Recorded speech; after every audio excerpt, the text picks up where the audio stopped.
Japanese love fresh fish, but for decades close by water has not held many fishes.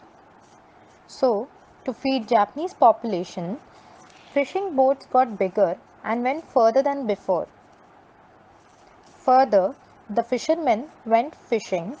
More time it took them to bring back the fish because it took a lot of time to get back after catching fishes. Fishes were not fresh and didn't taste good. Now, to solve this problem, fishermen started to install freezers on their boats so that after catching fishes, they could freeze them at sea, and this allowed fishermen to go further and stay longer to catch more fishes. However, Japanese could taste the difference and they didn't like the frozen fish.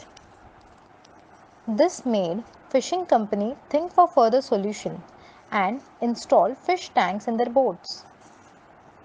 Now they would catch the fishes and stuff them in tanks. After little thrashing around, these fishes were tired, dull, and lost their freshness. This led fishing companies to face an impending crisis. Today, same fishing companies get fresh tasting fish to Japan. Wonder how they manage to keep the freshness of fishes? To keep the freshness of these fishes, Japanese fishing companies still put fishes in the tank, but with small shark. Because of shark, fishes are challenged and constantly on the move. This challenge keeps them alive and fresh.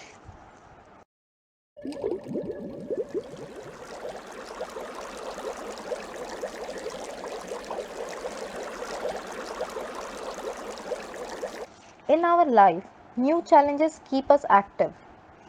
If you steadily win challenges, you are happy. These challenges keep you